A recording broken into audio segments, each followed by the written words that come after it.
What we do here is go back. Today we're going to be talking about the best commentary channel on YouTube.com, Neko Koda. Even if they made the same exact type of content as Leafy, and they were hypocritical, would that inherently make them wrong? I mean,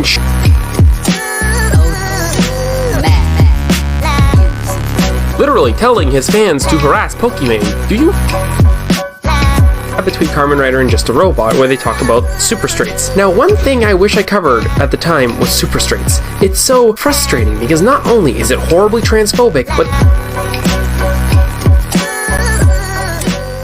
hello my fellow N-words, welcome back to another video. And on this episode of Content Mall Cop, I found my next victim to make a video on. And you all remember Mushroom Girl. And now the trend of hating on Mushroom Girl is slowly dying out. But I've found the next person to capitalize videos off. Some transgendered art commentator named Neko Koda. And some of you guys might be wondering, who is Neko Koda? Well, I'm about to tell you.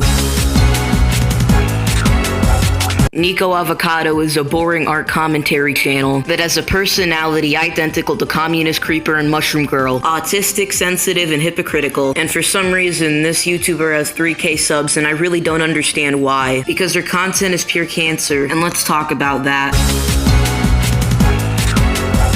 Well, for a 3K sub channel, her content must be really good, but it isn't. Her content is basically the most generic, agreeable opinion. Like, Kamen Rider is bad. Jelly Bean doesn't deserve that much hate. And her content doesn't have any redeeming qualities. It's unfunny and unoriginal. And if you're a Neko Cocaine fan, please tell me, why is your content so good? She talks about dramas multiple times, and she has basically nothing new to add to the table. Like when she made that video on the Leafy fear-mongering thing, and all of her Kamen Rider videos. And her cover to the Antunes drama. In all of those videos, she has basically nothing new to bring to the table. And everybody knows why Kamen Rider is bad. She defends lolicons and has some of the worst takes ever. And Neko Koda restated that obvious fact. And as much fun it would be for me to just come on the video and talk about Neko Koda's content, I've still got other things to criticize her for. So let's talk about that.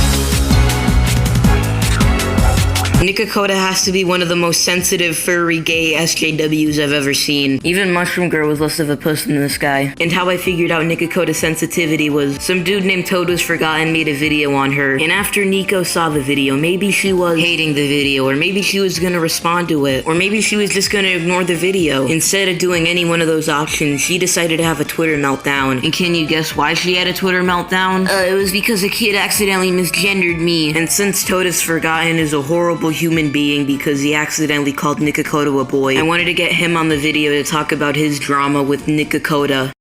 Okay, so this part I'm gonna be talking about how Neko spurred for me misgendering her in my video. Okay, so here's how it started. But anyway, I remember like Communist Creeper like saying that I misgendered Neko in my video, right? And then I said I clarified in the comment section that I misgendered her and it was by accident. But they still kept on insisting that I did it on purpose. They showed the screenshot of like showing her pronouns, right? And I kept on trying to explain to them, right? Here's how I make my videos. You know, I'll tell you guys the same thing so you guys know the Toad masterpieces. This is pretty much how I edit most of my videos that I want to be well edited. First off, I record audio like I'm doing right now, and I add background music sometimes, right? So pretty much the video is just audio and gameplay and background music. But most of the time, I download the video in like 480p, right? I delete the gameplay and shit, so then I have more space on my phone. And then after that, I uploaded unlisted to YouTube so I could show my friends and ask for like criticism. And then after that, I add overlays in the cartoon PNGs you're seeing right now. Because like, I want to rewatch the video, send it to my friends and stuff just to see if it's good,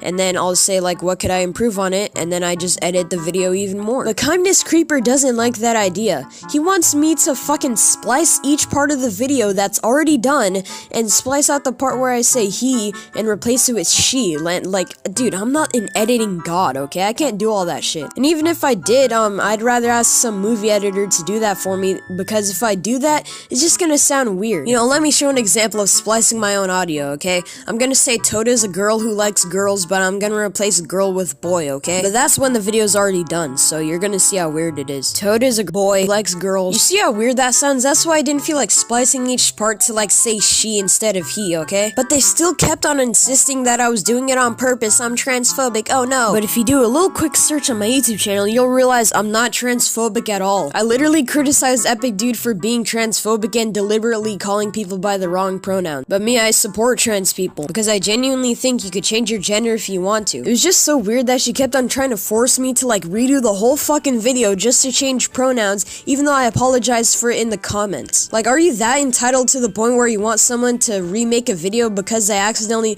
misgendered you? Like, holy shit, it's not like I called you a groomer and I like apologized that in the comments, like holy shit. But anyway, that's one of the daily Neko spurgs that she does, and Communist Creeper's also a fucknut too. No wonder they're fucking friends. So yeah, take it away, Angie. Thanks, Toad, but anyway, after Neko Koda was getting a little bit of hate and people were trying to call her out for what she did, do you want to know what her Jimmy Neutron big brain response to that was? Dodging the points and just bringing up something entirely different. Because like I was saying that I'm pretty sure Nico's gonna be the next lolcow because of how stupid she's acting. And then for some reason, this chick decided it would be a good idea to say we're only hating on her because she doesn't support homophobia. And then I was like, homophobia has nothing to do with this. And she just wouldn't back down and still believes we're only hating on her because she talks about LGBTQ issues. And that's the only reason why we're calling her sensitive. Yo, is this person fucking retarded? Remember when people made the Jalen cycle? Oh, I'm gonna make the Neko Koda cycle. Go on Twitter, spew out the most horrible opinions on the internet. Then don't back down and forget it ever happened. And that's the Neko Koda cycle. And on top of this chick being very autistic, she's kind of a hypocrite. Which brings me to my next point. Now guys, Neko Koda is a very anti-harassment and bullying SJW, and so much as going to a Discord server and typing the word leaf is considered harassment to her. And that isn't me saying that, that's her. Harassment policies, like for example, literally telling his fans to harass Pokimane. Yeah, going to a Discord server and typing the word leaf, that's harassment. But Neko Koda's video that was basically targeted harassment towards Carmen Ryder is fine. And basically for people who didn't see the video, because now it's deleted, Neko Koda wanted a ton of pressure on Carmen Ryder to make a fake Logan Paul apology and was trying her best to make as many people as possible make a video on Carmen Ryder. Yeah, dude, Neko Koda's video that was clear harassment towards Carmen Ryder, that's fine. But Leafy's video telling his fans to go to Pokimane's Discord server and say the word leaf, now that's bad. And that leads me to another pretty hypocritical thing that Neko Koda's done. She made a video explaining why Leafy's ban was fair and criticized the person she was making a video on for having not that much proof in that video, yet she barely had any either. And dude, I could pass that off. That video was like 6 months old, but she still agrees with the video. And when my friend Toad was here, was trying to like talk to her and get some insight on that video and understand why she doesn't think commentary channels are coming under fire because of YouTube, she poorly explained it. Then once my friend proved her wrong, she called him a troll and then blocked him. This chick's stupid. I think I'm gonna conclude the video. In conclusion, Neko Koda is a bad content creator, sensitive, and a little bit of a hypocrite. And I swear, I had the feeling that Neko Koda is gonna be the next Communist Creeper and Mushroom Girl, but they're all the same, so Neko Koda is probably next. And dude, I'm gonna try to milk this series as best as I can. I'm pretty sure I'm gonna get like 4 or 3 parts out. Alright, anyway, I'm gonna go.